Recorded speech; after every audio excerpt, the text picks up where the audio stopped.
तारीख को अचानक एग्जिट पोल आता है। एग्जिट पोल में 99% टेलीविज़न चैनल्स जो हैं वो बताते हैं कि उत्तर प्रदेश में पूर्ण बहुमत ही नहीं बिल्कुल सुपर डुपर बहुमत के साथ योगी आदित्यनाथ की सरकार रिपीट हो रही है। और उसके बाद जब सतर्क होती है समाजवादी पार्टी, सजग होती है, तो खेल यहाँ कुछ और दिखाई दे रहा है। अखिलेश यादव क्या कुछ उसके बाद कह रहे हैं, ये कल शाम की प्रेस कॉन्फ्रेंस हमने आपके सामने रखी थी। क्या कहेंगे इस पूरे घटनाक्रम पे परसों शाम से लेकर के आज शाम जब हम चर्चा कर रहे हैं तब तक? राजीव जी, सबसे पहले तो ईवीएम और चुनाव आयोग के कामकाज पर, उसके तौर तरीकों पर मुझे यगाना चंगेजी का एक शेर याद आता है। गुनाह गिन के मैं क्यों अपने दिल को छोटा करूं, गुनाह गिन के मैं क्यों अपने दिल को छोटा करूं, सुना है तेरे कर्म का कोई हिसाब नहीं। तो चुनाव आयोग का और ईवीएम का जो कर्म है एक खास राजनीतिक दल पर, उस पर जो मेहरबानी है वो हम लगातार देख रहे हैं। अब मैं परसों से अब तक के घटनाक्रम पर बात करूंगा कि निश्चित तौर पर परसों से पहले यानी 7 तारीख की शाम से पहले, जब तक ये तथाकथित एग्जिट पोल सामने नहीं आ गए थे और बड़े बड़े मीडिया हाउसेस, बड़ी बड़ी सर्वे एजेंसीज, एग्जिट पोल कराने वाली संस्थाएं जिस तरह से आंधी और तूफान जैसा बताने लगी, उसने सचमुच देखा जाए तो डॉक्टर राजीव रंजन से लेकर यहां बैठे हुए इतने सारे जानकार, जयशंकर जी, हमारे प्रशांत टंडन जी, सभी लोगों के तजुर्बे पर भी सवालिया निशान लगा दिया कि हम लोग पत्रकारिता के जिस स्कूल से आते हैं, जिस पाठशाला में हमने पत्रकारिता सीखी, हमें लगता है कि उस सारे पढ़े लिखे को स्लेट पर से अब पानी पोता लेकर पहुंच देना चाहिए, क्योंकि हम नहीं जानते, हम ये नहीं समझ पाए कि जनता की नब्ज पर हाथ कैसे रखना चाहिए। वो जनता की नब्ज पर हाथ रखने का काम सिर्फ एग्जिट पोल करने वाली एजेंसियां ही जानती हैं। मैं खुद पिछले एक हफ्ते लगातार भ्रमण पर था, ऐसे अज्ञातवास में। मुझे इन्हीं चुनावी राज्यों में से एक राज्य में था, मुझे एक भी व्यक्ति, मैंने जब सहज बातचीत की, बिना अपना परिचय दिए, बिना ये बताए कि मैं खबर नवीस हूं, जब साधारण तौर पर टटोलने की कोशिश की, तो वोटर इतना चतुर, चालाक और चंट है कि शुरू के 1-2 मिनट तक तो पहले वो आपकी परीक्षा ले लेता है कि आप किस मानस के व्यक्ति हैं, फिर वो खुलता है।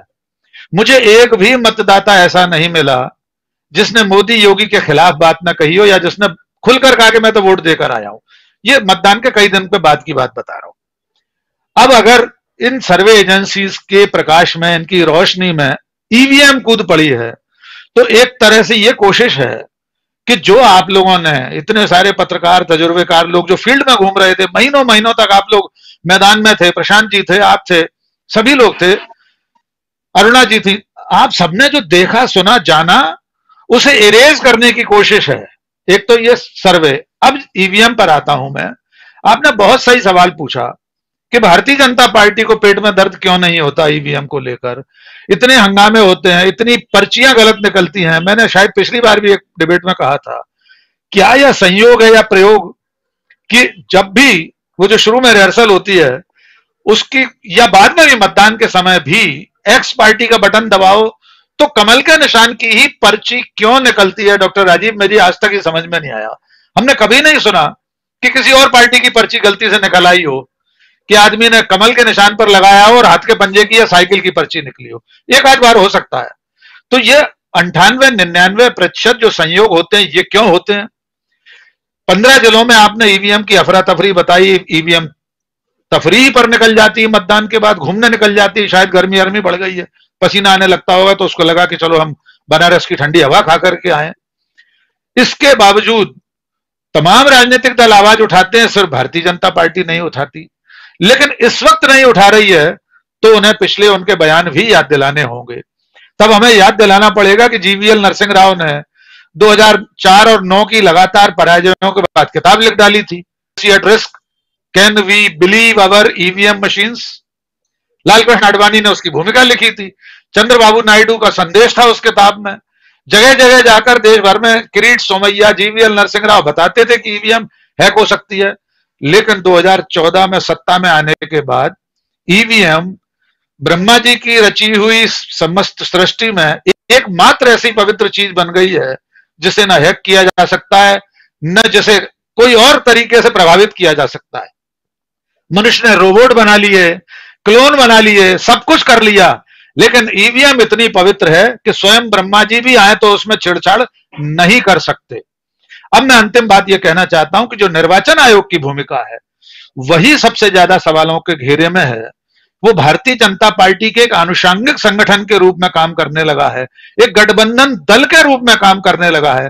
आप कल्पना कीजिए, जो बनारस का कमिश्नर कल यह स्वीकार कर रहा था कि प्रोटोकॉल में चूक हुई है, मशीनों के आवागमन में प्रोटोकॉल का पालन नहीं किया गया, क्या रात भर समाजवादी पार्टी के लोग हंगामा नहीं करते? तो कमिश्नर तो एक तरह से ये क्लीन चिट ही दे चुका था कि इसमें कुछ गलत नहीं हुआ था। और ट्रेनिंग की बात इतनी बेहुदा है राजीव जी, मैं स्वयं पत्रकारिता में आने से पहले सरकारी मुलाजिम था। मैंने नगर पालिका और पंचायतों के चुनाव से लेकर लोकसभा चुनाव तक कराए। मतदान अधिकारी क्रमांक 1, 2, 3, पीठासीन अधिकारी नहीं रहा, मैं बहुत छोटे सरकारी उस पर था, पद पर। लेकिन ये ट्रेनिंग क्या मतगणना के एक दिन पहले तक चलती है, जिसका हवाला वो दे रहे हैं? ऐसा इससे पहले कभी नहीं हुआ। ऐसी ट्रेनिंग नहीं होती कि आप स्ट्रांग रूम के अगल बगल से मशीनें ले जाकर 36 घंटे पहले उनका मूवमेंट करा दें। और अखिलेश यादव सही कह रहे हैं कि किसी भी मूवमेंट से पहले जो अभ्यर्थी हैं, जो चुनाव के लड़ रहे हैं, उन्हें बताना जरूरी है, उनके इलेक्शन एजेंट्स को बताना जरूरी है। तो ये पूरा मामला इतना संदिग्ध है, और सच कह रहे हैं कि यह असल में लोकतंत्र कसौटी पर है। लोकतंत्र अब सचमुच में खतरे में है। जीवीएल नरसिंह राव ने ठीक लिखा था, उनकी किताब का शीर्षक बिल्कुल सही था, डेमोक्रेसी एट रिस्क। अब यह रिस्क है कि जनादेश को बदलने के लिए अगर इस तरह की कोशिशें होंगी तो फिर इस तरह के चुनाव की, इस पूरी प्रक्रिया की जरूरत क्या है? जी राजीव जी।